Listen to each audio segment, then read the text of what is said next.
Menuju Indonesia Emas 2045. Pelaku usaha butuh solusi manajemen sumber daya manusia yang terdigitalisasi. 6 Juni tahun 2024. Indonesia sebentar lagi akan memasuki generasi emas, di mana 70% penduduk Indonesia berada dalam usia produktif pada tahun 2045. Untuk itu dibutuhkan solusi manajemen sumber daya manusia atau SDM yang efektif, optimal, dan terdigitalisasi. Direktur Ekonomi Digital Kementerian Komunikasi dan Informatika atau Kominfo, Boni Pujianto mengatakan pihaknya mengapresiasi alumni program Startup Studio Indonesia dari Kominfo mengeluarkan solusi inovatif untuk memecahkan masalah nyata di lapangan, terutama masalah manajemen sumber daya manusia. Kami akan terus mendukung perkembangan startup inovatif muda di Indonesia untuk semakin mematangkan ekonomi digital Indonesia di masa yang akan datang, kata Boni melalui keterangannya Minggu 24 April 2024. Jory Kurnia, CEO di IUS, sebagai alumni program Startup Studio Indonesia Batch 6 dari Kominfo mengatakan sejumlah tantangan dalam tata kelola manajemen sumber daya manusia atau Human Resources yang disingkat HR. Menurut dia, divisi ini berperan penting dalam mengidentifikasi kebutuhan perusahaan, menemukan talenta yang tepat, serta mendukung pertumbuhan masing-masing karyawan dan memastikan kesejahteraan mereka. Namun demikian, manajemen SDM di Indonesia kerap menghadapi tantangan dalam menjalankan mendatanya.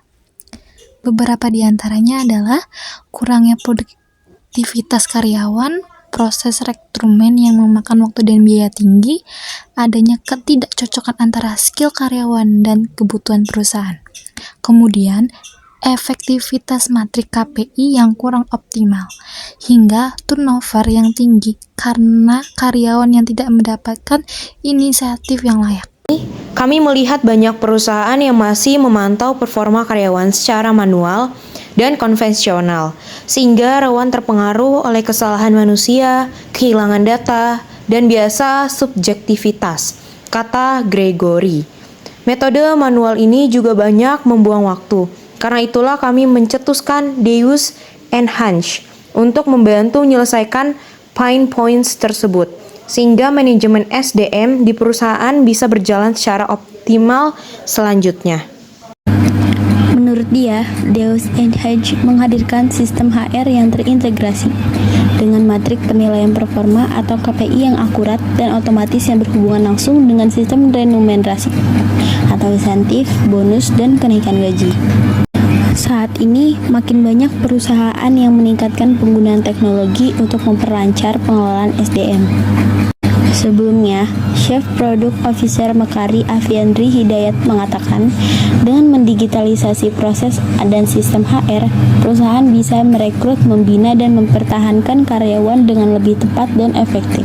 Digitalisasi HR akan memperkuat kemampuan perusahaan melakukan manpower planning atau perencanaan tenaga kerja yang memastikan bahwa perusahaan selalu memiliki talenta-talenta memadai untuk menjalani bisnis, kata Aviandi beberapa waktu lalu.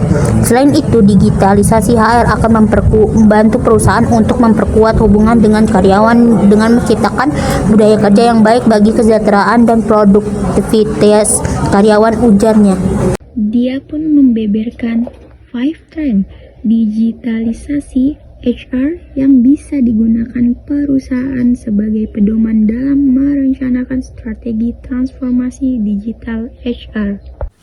Antara lain, penggunaan data analitik untuk memperkuat insight HR, kemudian manpower planning untuk mendukung rekrutmen, lalu pemberian benefit bagi karyawan untuk menumbuh budaya kerja yang positif. Selanjutnya, fleksibilitas kerja yang mempekerjaan agilitas bisnis. Terakhir, kepatuhan terhadap kewajiban kerja.